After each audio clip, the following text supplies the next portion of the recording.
Bien le bonsoir, chers auditeurs. Je me nomme Jean Larsen et je serai votre hôte lors de cette agréable soirée. Je vais vous conter, en cette nuit bénite, mon histoire et ma légende. Eh bien, il était une fois, il y a de cela moultes années, par une froide journée, à l'approche du solstice. Était-ce le second ou bien le quatrième jour de la semaine? Assurément pas le premier. Personne n'aime le premier jour de la semaine. Enfin bref, cessons de divaguer, et concentrons-nous sur l'objet de cette histoire.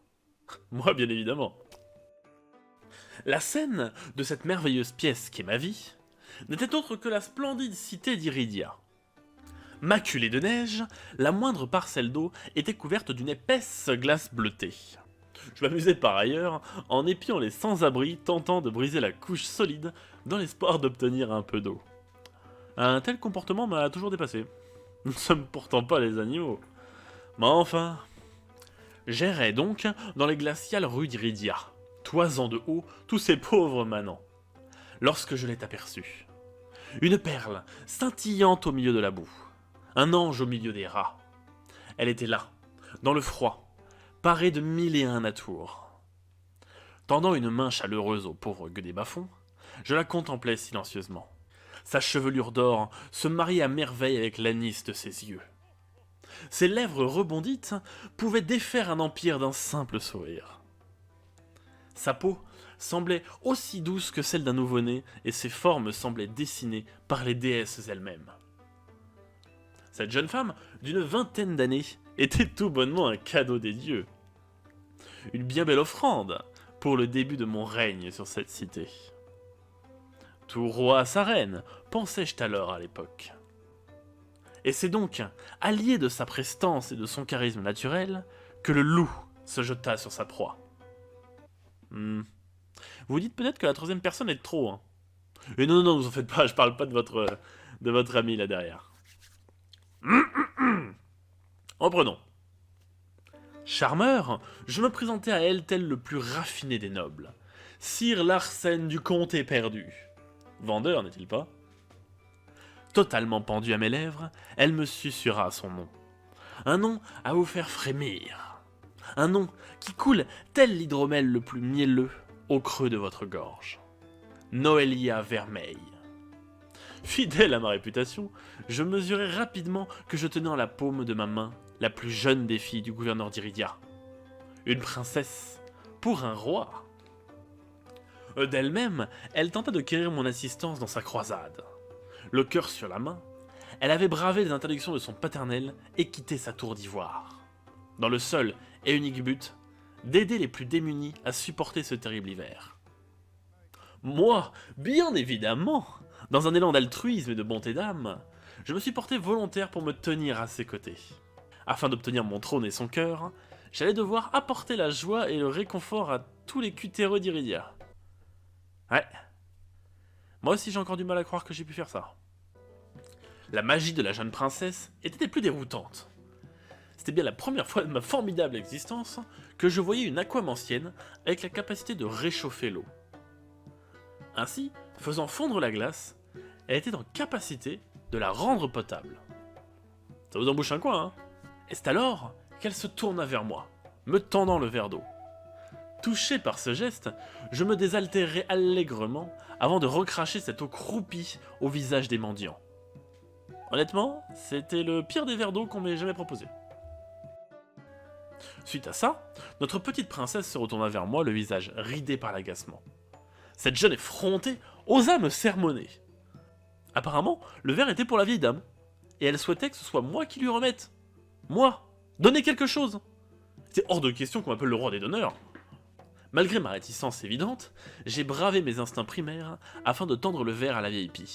D'ailleurs, cette vieille carne avait un chouette pendentif autour du cou. Le dernier de souvenir de son mari décédé l'hiver dernier, blablabla, et blablabla, et blablabla. Oh, elle nous bassinait de ces histoires inintéressantes de sa jeunesse. J'ai toujours méprisé les personnes âgées. Enfin, je parie que vous mourrez d'envie de savoir le plus drôle dans cette histoire. Eh bien, en récupérant le verre des mains putrides de la vieille, allez savoir que... D'un habile tour de passe-passe, je suis parvenu à lui subtiliser le pendentif en or. Un très beau bijou, probablement forgé par des artisans du sud d'Ingworm. Est-ce que j'ai pu en tirer un bon prix? Au fur et à mesure de nos haltes auprès des mendiants, je sentais une complicité solide se tisser entre nous. Elle tentait malgré tout de me le cacher, mais nous savons tous comment sont les femmes.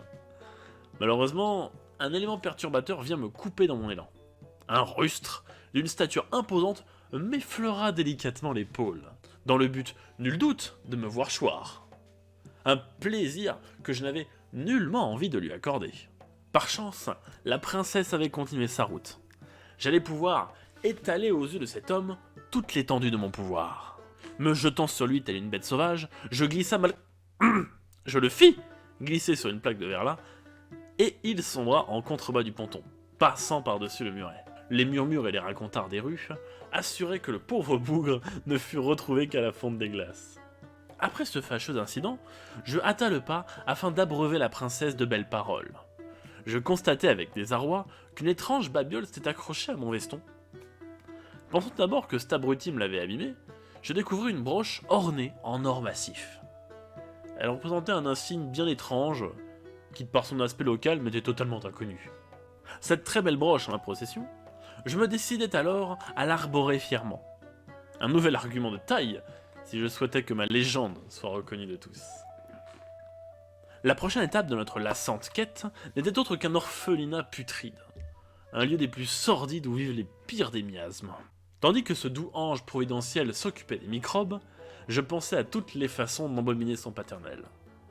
Alors que je me trouvais dans un état proche de la béatitude absolue, je fus interrompu par l'un des morpions purs. La gamine portait à sa main une bien belle bague ornée d'un scintillant joyau. Elle était là, face à moi, toute gênée, et elle finit par me tendre une fleur, à moitié morte et desséchée. Sans doute une métaphore de son futur, si vous voulez mon avis. Cependant, je ne pouvais pas repousser cette jeune morpionne, car les yeux de ma future épouse étaient tournés vers moi. Prenant sur moi, j'attrapa délicatement le haut de la tige du bout des doigts, en évitant autant que faire se peut d'effleurer ceux de la bestiole. D'ailleurs, je sais pas trop D'ailleurs, à l'aide de mes talents de maître en termes de délestage d'objets, je suis parvenu à coincer la tige de la fleur entre l'anneau et la peau rugueuse de l'enfant, et en tirant, et plus délicatement, j'emporta la bague jusqu'au creux de ma main. Un très beau jade, sans doute originaire du nord pour le coup. Je suis pas très doué en géographie. La journée touchait presque à sa fin. Ce fut interminable pour moi. Mais la jeune femme semblait ravie d'avoir eu à ses côtés, tout au long de cette journée, un homme tel que moi. Je décidai alors de l'emmener apprécier le soleil couchant. De quoi mettre un terme à mon plan de séduction imparable. Je l'ai donc emmené dans un lieu qui m'est cher. Ah non, je suis arrivé ce matin. Bref, je l'ai conduit sur les murailles de la ville, en face du soleil couchant. Regardant l'astre solaire décliner, je me suis tourné vers elle, posant mes mains sur ses frêles épaules, plongeant mon regard bestial dans ses yeux de biche. Approchant doucement mon visage du sien, elle comprit presque immédiatement le sens de mon geste. Et... elle me repoussa malicieusement. Sans doute pour faire durer cet instant magique. Chahutant gentiment, je la poussai à mon tour. Et...